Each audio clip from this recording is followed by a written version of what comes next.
दुनिया उगते सूर्य को सलाम करती है, पर भारत का एक ऐसा त्योहार जो डूबते सूर्य को अर्घ्य देकर मनाया जाता है, आस्था का महापर्व छठ, देश ही नहीं बल्कि दुनिया भर में मनाया जा रहा है। पर दिल्ली में इस बार छठ कुछ अलग है। क्या कुछ अलग है छठ के बारे में इस बार दिल्ली में बात करने के लिए हमारे साथ दिल्ली की मुख्यमंत्री रेखा गुप्ता जी है। रेखा जी, सबसे पहले तो आपका बहुत बहुत स्वागत। नमस्कार। रेखा जी, सबसे पहले ये जानना चाहेंगे कि क्यों कह रहे हैं हम लोग कि दिल्ली की छठ जो है इस बार अलग है। देखिए, दिल्ली में लाखों पूर्वांचल के भाई बहन रहते हैं और हर साल ये त्यौहार आता है, उनकी अपेक्षाएं होती हैं कि सरकार अच्छी व्यवस्था करके दे।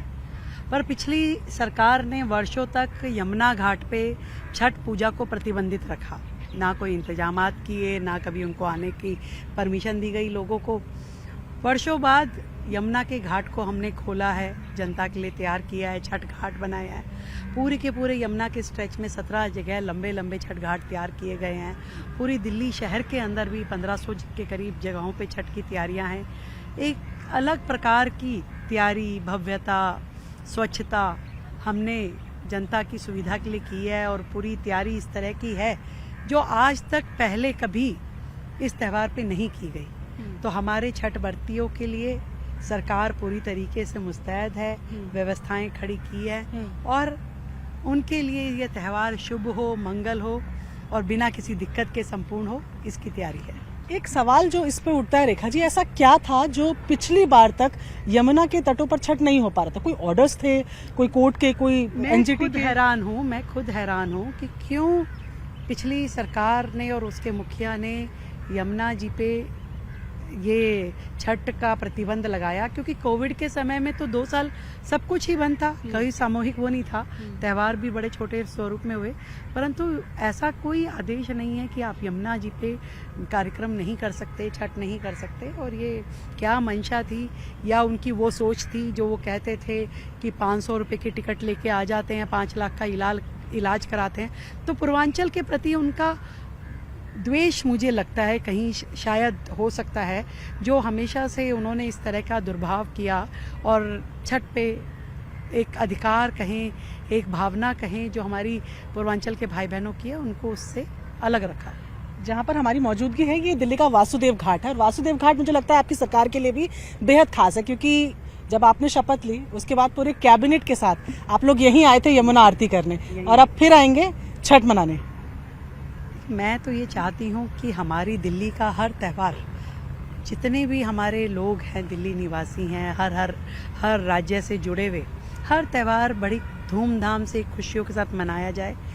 हमने जो महाराष्ट्र का त्यौहार है गणेश चतुर्थी का, उसे बड़े जोश से मनाया। हमने गुजरात का डांडिया बड़े हर्षोल्लास के साथ मनाया। हमने तीज राजस्थान की खूब यहाँ पे दिल्ली की बहनों के साथ में मनाई। और अब ये छठ का पावन पर्व भी हम अपने पूर्वांचल के भाई बहनों के साथ मनाने वाले हैं। तो दिल्ली की जो खूबसूरती है, अलग अलग राज्य है, वहाँ के लोग, वहाँ के अलग अलग संस्कृति, कल्चर, परंपराएं, उनको इकट्ठा होकर के मनाना, यही हमारी दिल्ली की विशेषता है और इसमें सरकार पूरा विश्वास रखती है और मैं अपनी दिल्ली वासियों के साथ हूँ। आप तो तैयारियां कर रही हैं, आप जरा मेरे कैमरा पर्सन दिखाएं कि किस तरीके से पूरा वासुदेव घाट जो है यहाँ पर आप देखेंगे घाट बन गया है जहाँ पर छठ व्रती जो है वो अर्घ्य देंगे। दूसरी तरफ आप देखेंगे लकड़ी के सेफ्टी नेट्स लग गए हैं क्योंकि उसके पार नहीं जाना है, यमुना गहरी है। और खास तस्वीर उस तरफ भी अगर आप देखेंगे तो टेम्परेरी दोनों तरफ है। हाँ। यमुना के दोनों तरफ जहाँ जहाँ भी पॉपुलेशन वाला एरिया है, ऐसे 17 पॉइंट हमने बनाया है और वो कई कई किलोमीटर के हैं। लाखों छठ व्रती यहाँ आएंगे, पूजा करेंगे, अर्घ देंगे और अपनी छठ मैया को मनाएंगे। ये एक मशीन मुझे सफाई करती हुई दिख रही है, आपकी तैयारियां दिख रही है। ऑपोजिशन कह रहा है कि बात यमुना की सफाई की हो या एयर पोल्यूशन की है, आपके आंकड़ों में ही गड़बड़ियां है। चलो, आंकड़ों में गड़बड़ी होगी पर आंखों में तो गड़बड़ी नहीं है। आंखों से जो दिख रहा है उसे कैसे झुटलाओगे भाई? आंखों से दिख रहा है कि वहां से वहां तक पूरी, मैं तो जब पल्ला से शुरू होकर के कालिंदी तक गई थी तब भी आप लोगों को साथ ले गई थी। तो ये आंकड़ों पे ना जाइए, आंखों पे जाइए, आंखों से देखिए और दिल को सहलाइए।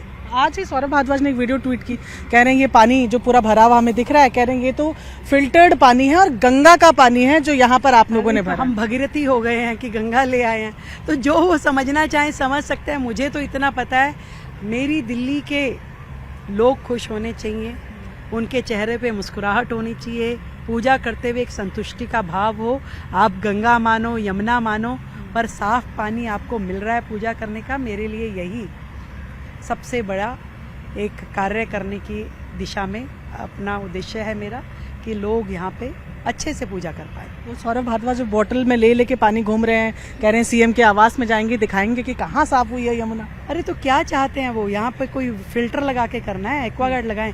यमुना का पानी भी ऐसा ही गदेला दिखता है जिसमें मिट्टी के कण दिखाई देते हैं, यमुना का भी दिखेगा। और हमने कब कौन सा कह दिया कि यमुना पूरी तरीके से साफ हो गई? यमुना को पूरी तरीके से साफ होने में समय लगेगा, परंतु आज इतना हमें तैयार कर दिया है कि छठ व्रती यहाँ अपनी पूजा कर सकें।